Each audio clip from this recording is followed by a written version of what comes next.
Halo semuanya, ketemu lagi di Pusat Edukasi Saham Indonesia. Saat ini kita akan membahas tentang analisa saham pegas. Apakah ada peluang di saham pegas? Bersama saya, Yana Amalia. Check it out! Dalam beberapa bulan ini, pegas telah mengalami penurunan yang sangat signifikan. Sempat menyentuh harga tertinggi 1.895 pada 21 Desember 2020. Memasuki 2021, pegas terus mengalami penurunan. Apa saja sentimen negatif yang menyebabkan pegas turun sepanjang 2021? Yang pertama, saham pegas mengalami penurunan harga saham di awal tahun 2021 yang terjadi akibat kekalahan sengketa pajak senilai 3,06 triliun rupiah. Yang kedua, terdapat penurunan atau impairment aset di sektor minyak dan gas sebesar 78,9 juta US dollar. Yang ketiga, menurunnya konsumsi gas akibat pandemi COVID-19. Kinerja PGN juga terpengaruh oleh kebijakan pemerintah menetapkan harga gas bumi sebesar 6 US dollar per MMBTU kepada industri tertentu sejak April 2020, sehingga menyebabkan pegas mengalami kerugian pada 2020 sebesar 264,7 juta dolar AS atau sekitar 3,8 triliun rupiah. Ketiga hal ini menjadi sentimen negatif saham pegas sepanjang awal tahun 2021 hingga April 2021. Lalu, apakah masih ada peluang untuk kenaikan saham pegas ke depannya? Secara rinci, pendapatan pegas didominasi oleh segmen niaga gas, baik dari pihak berelasi maupun pihak ketiga, masing-masing 799,34 juta US dollar dan 1,5 miliar US dollar. Adapun pendapatan niaga gas bumi terdiri dari niaga gas kepada segmen industri dan komersial senilai 2,28 miliar US dollar atau minus 23% year on year, rumah tangga senilai 14,35 juta US dollar atau plus 55,18% year on year, dan stasiun pengisian bahan bakar gas atau SPBG senilai 2,64 juta US dollar atau minus 15,56%. Sementara, pendapatan dari pelanggan yang melebihi 10% dari jumlah pendapatan konsolidasian adalah pendapatan dari perusahaan listrik negara atau PLN dan entitas anaknya atau pihak berelasi sebesar 782,88 juta US dollar. Pegas mencatatkan penurunan sejumlah lini biaya sepanjang 2020. Beban pokok pendapatan menurun 12,20%. Dari semula 2,26 miliar menjadi 2,30 miliar US dollar. Beban niaga dan infrastruktur menurun 19,85% secara year on year menjadi 351,93 juta US dollar. Beban umum dan administrasi juga menurun 34,55% menjadi 176,50 juta US dollar. Di sini, kita dapat melihat bahwa pegas melakukan upaya efisiensi tinggi dalam pelaksanaan kegiatan investasi dan operasi usahanya. Dan apa sentimen positif dari pegas?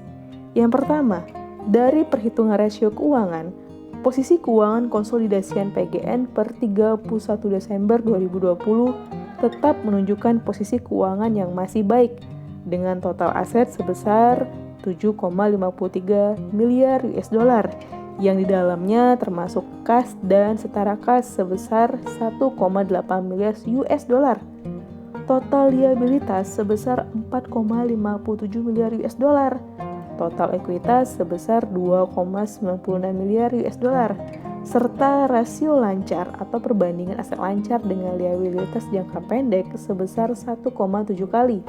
Hal ini menunjukkan kemampuan perusahaan memenuhi kewajiban jangka pendeknya yang masih sangat baik.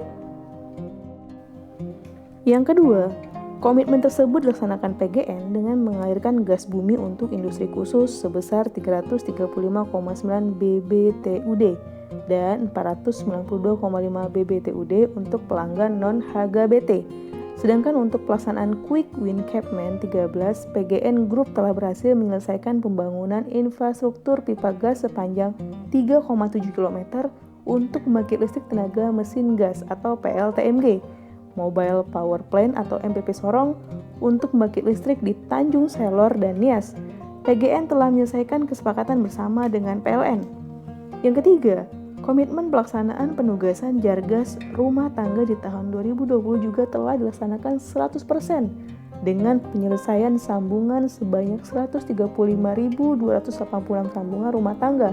Dengan sambungan tersebut, saat ini total layanan PGN ke pelanggan rumah tangga menjadi sebanyak 460.516 sambungan yang mengalirkan volume sebesar 73 juta meter kubik.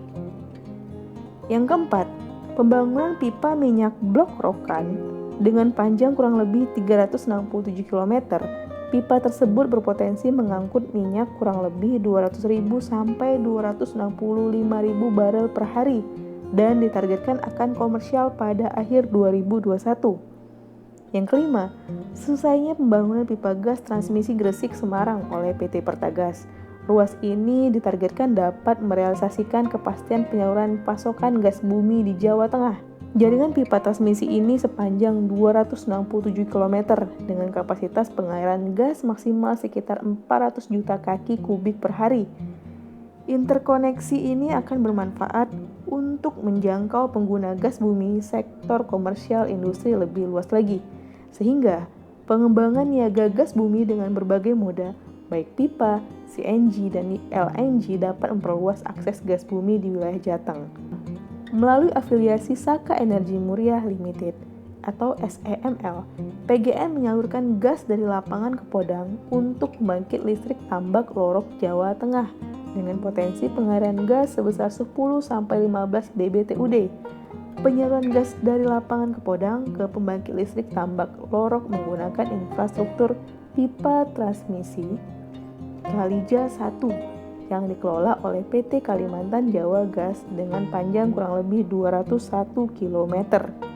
Dan yang ketujuh, interkoneksi pipa SSWJ dan pipa WJA akan melayani RU Balongan dan sejumlah industri besar seperti Krakatau Steel, Pupuk Kujang, serta Bekasi Power. Integrasi infrastruktur ini akan dapat mendorong efisiensi biaya investasi dan operasi, serta memperluas penyaluran gas ke wilayah-wilayah baru di Jawa Barat. Nah, itu adalah sentimen positif saham Pegas. Kemana arah pergerakan harga Pegas? Apakah masih ada peluang untuk kita? Nah, untuk kalian semua, target jangka pendek Pegas itu ada di sekitaran titik 1305. Melihat komitmen perusahaan dalam menyelesaikan masalah yang terjadi dan dengan proyek Pegas yang berjalan, maka ada peluang keoptimisan Pegas untuk target jangka menengah dan jangka panjang. Untuk target jangka menengah, Pegas akan menuju ke 1450. Untuk target jangka panjang, jika berhasil melewati titik 1450, maka Pegas akan menuju ke 1845 hingga ke titik 2000. Demikianlah analisa Pegas ini. Semoga bermanfaat. Jangan lupa subscribe, like, komen, dan share video ini ke teman dan saudara-saudara kamu.